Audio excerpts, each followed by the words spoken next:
There was a battle that happened in the Marvel Universe called the Civil War. There are many stories that happened during the events of Civil War II, and one of them involved Spider-Man Peter Parker. Let's find out why he decided to side with who he did. After a run-in with some Voltarians, Peter tells Ulysses, the Inhuman who has the ability to foretell the future, which is the entire premise behind the Civil War II event, that it's okay to come out. As he does, Peter asks if he's learned anything, and Ulysses tells him, yeah, Spider-Man's job sucks. While fixing his suit, Spider-Man says that he's sorry that he got a bit sidetracked from their target. Spider-Sense went off, and Ulysses tells him to hold up. Spider-Man can predict the future as well? Spider-Man tells him no, his Spider-Sense is more immediate, like within seconds, nothing like Ulysses' abilities to see the future days to months in advance. As the two of them go on, Ulysses looks down on a man on the street and says that that's him. He's going to murder 2 people. Spider-Man grabs a hold of Ulysses and swings off, stating that they're just going to have to follow the man to stop him before he does that. And Ulysses tells him that the more that they swing around like this, the more terrifying it gets. A short while later, that man kicks in the door to an apartment and tells the couple inside to get down. And then Spider-Man jumps in it kicking, telling him that he should first. He then webs up the man and the woman says that it's her ex. If they hadn't shown up when they did, well, it's a miracle that they showed up in time. Spider-Man looks at Ulysses and tells him, it kinda was, wasn't it? The two head back to Parker Industries, and Peter says that it was a good first night of meeting each other. You can tell that Ulysses' heart is in the right place. As the two of them take the elevator down, Spider-Man says that if he's not busy, he would like Ulysses to come to work with him in the morning. Ulysses tells him that he would love to, but will he get to meet Peter Parker? He's a huge fan. And Spider-Man tells him that, Peter Parker is traveling. I just wanted to show you a way of helping people that you may never have thought of. The next morning, Spider-Man and Ulysses stand over the Parker Industries factory, and Spider-Man says that he was thinking that with Ulysses' help, he could save money and man-hours by not running down dead ends. If they focus their attention on projects that are in the medical and security fields, they could save hundreds of lives. Ulysses says that he's never actually thought about it like that, but would this place seriously hire him? Spider-Man tells him that it's not up to him, but they're about to meet the person who can make that decision, and for now, they should keep the whole Inhuman thing on the down low. As they walk into the office, Harry Osborn stands there welcoming him, and Spider-Man says that this is Lyman. Spider-Man then tells Harry that this is Ulysses, and he's a candidate for their internship. Harry says that he's pleased to meet him, and then he begins to ask what he's majoring in school. Before Ulysses can give him an answer, Spider-Man pulls him away, stating that they have other important people to meet instead of talking about this. Spider-Man then introduces Ulysses to Clayton Cole, an expert on Sonics who isn't a lunatic supervillain. Clayton extends his arm for a handshake, stating, anymore. But hi. Clayton then begins showing Ulysses their designs for a new model flying car, and Harry pulls Spider-Man aside and says that he seems like a good kid. But as the two of them talk, Peter notices Ulysses having another vision. He asks if everything is okay, and Ulysses tells him yeah, he just remembered something. Spider-Man then says, yeah, the teleconference with Peter Parker. I guess we have to go. Clayton tells Ulysses that it was nice meeting him, and Ulysses waves, stating that it was nice to meet him as well. But once the two of them are alone, Spider-Man asks Ulysses if he had another vision, and Ulysses tells him yeah, it kind of involves him. Keep in mind, not everything I predict comes true, but that guy we just met, he's gonna put on a costume and fight you. Spider-Man begins to think that it must be Harry, because he's been working so hard, but Ulysses stops him and tells him no, the other guy. Clayton? Ulysses then asks if he can think of any reason why Clayton Cole would do that. Later that day, Spider-Man swings around a giant robot controlled by 5 men, asking, who's the genius who thought it would be a good idea to build a Quintronic man?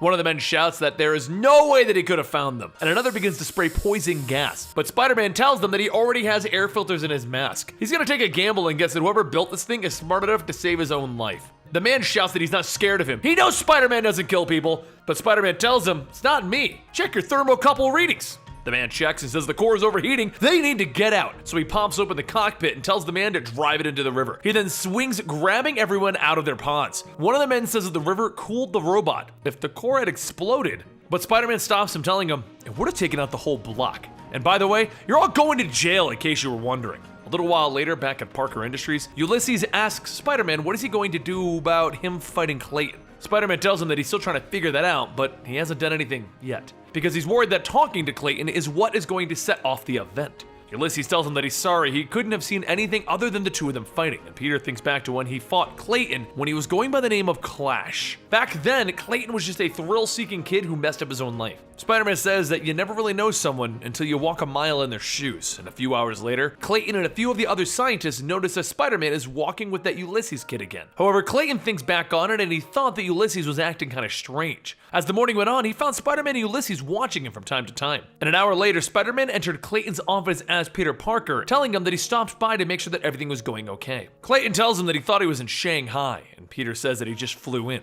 So Clayton tells him that everything's been going great actually, the projects are coming along with no issue. Peter tells him that that's good, he just wanted to let him know that if he ever needed someone to talk to, his door is always open, literally and digitally.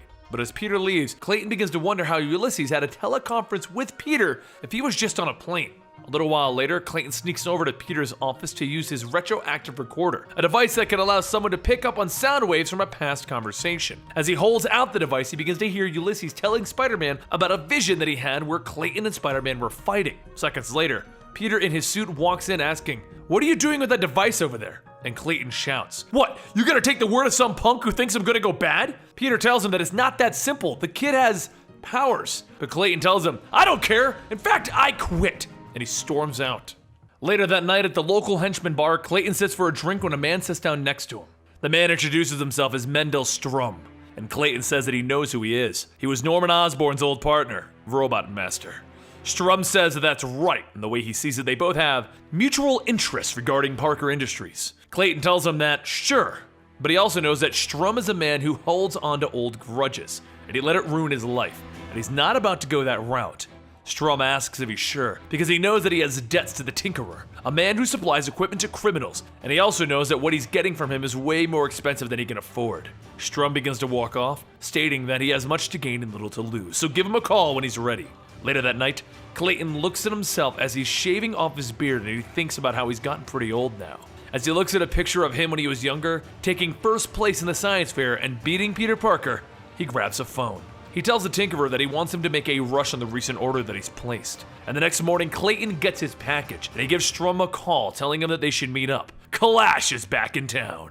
Across the town, Clayton enters Strum's apartment, telling him that he's had some time to think about what they talked about. He's tired of people exploding him, and now he's ready to look out for himself. Strum says that he's pleased to see that he has seen the light. He then leans up examining Clayton's suit, telling him that he can see why he's paying the Tinkerer so much to upgrade his tech. However, they won't need a costume to take down Parker Industries. All he's going to need is Clayton's access codes. They're going to get rich without anyone even knowing that it was them, and they can point the blame to someone else. Maybe even Parker himself. Everyone loves to see a CEO go to prison. He then asks Clayton, "What do you want to do?" Clayton says that what he really wants to do is take him down, and he fires a sonic blast, knocking Strum away. He says that he knows the frequencies that would fry the robot's operating systems, and Strum said sure, if he hadn't already upgraded them to be protected against sonic attacks. Strum blasts Clayton out of the building, telling him that they both could have been rich. Though he doesn't mind the noise, he does appreciate him bringing the new tech to him. The robots begin to swarm around Clayton, and he shouts a sonic scream that blows everything away. He then jumps away, allowing his suit to recharge after that blast, but before he can get away, the robots grab onto his leg. Strum flies over, grabbing Clayton, telling him that he isn't bad, but too bad he isn't good enough.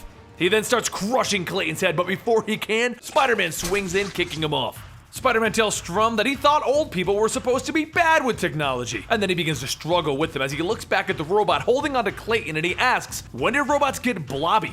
Clayton manages to break free from the robot's hold, and he starts blasting away the other robots while Peter deals with Strum. As they struggle, Strum fires a laser at Peter, but the laser bounces off and Peter webs the eyes up and he rips it out. After being kicked away, Strum tells Peter that it looks like his suit has been upgraded since the last time they met. Well, he too has been doing some upgrades. Soon, all of the smaller robots begin jumping into formation, constructing themselves into a giant robot. Spider-Man looks at it and he tells himself, giant robots. It always is giant robots. Clayton tells Spider-Man to go after Strum. Trust him, he's got this. Spider-Man looks at him and figures why not, and he chases after Strum as he escapes. The giant robot grabs Clayton, and knowing that sonic attacks won't affect it, he changes the blast so that it vibrates. The robot's arms begin to shake, and the robot falls to pieces. And seconds later, Strum's web-covered body lands on the ground, and Clayton takes off his helmet, telling Spider-Man that he told him he could be trusted. Now Peter Parker will see that he can as well. But Spider-Man tells him, actually, this isn't a good thing. You used Clash Tech again.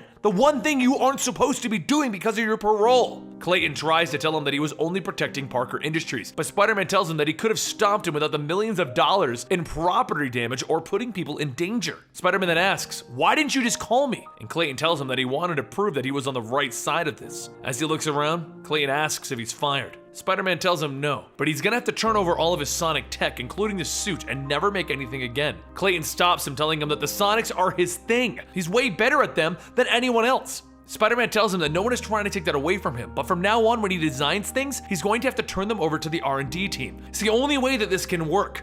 Clayton thinks about it for a moment, and then he says, "No, there's another way." And he begins to blast Spider-Man to the ground. He puts back on his mask, stating that if they want to treat him like a bad guy, then he's gonna be a bad guy. Spider-Man takes out a small device and he says that he remembers the last time that they fought, and he developed an anti-sonic inverter to counter the frequencies. Clayton blasts it away, telling him that he's improved his tech from the last time. And Spider-Man says, "Well, that's not good." He then begins to try and get away from the civilians, but as he begins to run, Clayton tells him that it's not the noise that's going to stop him, it's the vibrations. First striking at his eyes, distorting his vision, making him feel sick and unbalanced. He then focuses the vibrations on a nearby building, causing it to fall on top of Spider-Man. Peter crawls out from the rubble, stating that he knows he can do more than just that. He could shatter every bone of Spider-Man's body if he wanted. And Clayton stops, telling him, "That's not."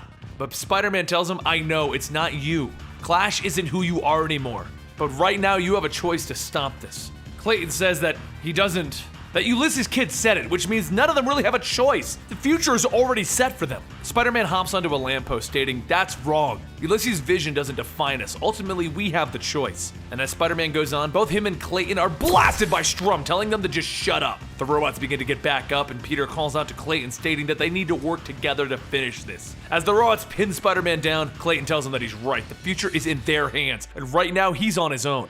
And so is he. Clayton flies off as Strum begins laughing as he charges in for his next attack. And Spider-Man uses all of the strength that he has to pull the robots up, slamming them into Strum and knocking him down. As Strum's body hits the ground, Peter jumps on top of him, ripping his limbs off. Strum tries to tell his robots to help, but Spider-Man continues ripping him apart. And then Spider-Man tells him that he was actually just looking for one part, and that was Strum's remote. He grabs down into Strum's chest and he rips the remote out, telling him that he just did him a favor. All of these newfangled ones, they're really just confusing. Later at Parker Industries, Harry says there hasn't been any word on Clayton since the fight, and Peter Parker tells him to just go ahead and keep trying. He hasn't done anything that they can't fix yet. Harry nervously tells him all right, and he walks off looking at Ulysses. Ulysses says that he knows, then he makes him nervous knowing what he can do. And Peter tells him not to take it personally. Harry has a bit of a checkered past as well. He goes on stating that he's given it some thought as well, and actually, he would rather not use Ulysses to further his research. Really, it would be an unfair advantage. That, and if they eliminate mistakes, they would be eliminating progress, since mistakes are how you learn from science. Ulysses asks if he should even use his powers then, and Peter says of course he should. Thanks to those visions, many lives have already been saved. But that's where you should be focusing that. You've got to try and save the people while you have the chance, because if you don't, it'll haunt you forever.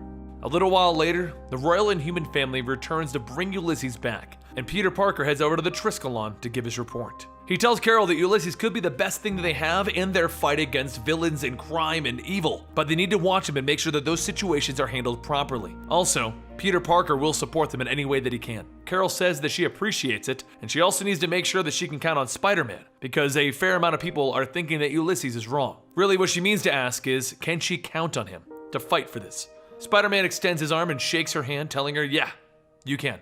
I know what it costs if we don't." And as the two of them leave, Spider-Man tells Carol that he's going to be her Jiminy Cricket. So if he sees her doing anything wrong and how she's handling this, he's gonna be super annoying. And she tells him that she'll try and notice the difference. As Spider-Man hangs on to Carol as they fly away, he asks if they got this. And Carol tells him, yeah, they got this. But if you've been watching the actual Civil War II video, or read that story already, then you know it doesn't quite go so well. So if you've somehow avoided that storyline, we're gonna give you that link down below, and go ahead and let me know any more Civil War II storylines that I may have missed, because I'm pretty sure we're mostly wrapped up on these. It's time to start moving on to Marvel Now 2.0. Don't forget to follow me on Twitter and Instagram at Comicstorian, and if you like these stories read dramatically back to you, please go ahead and give this channel a subscription. I'll see you next time right here.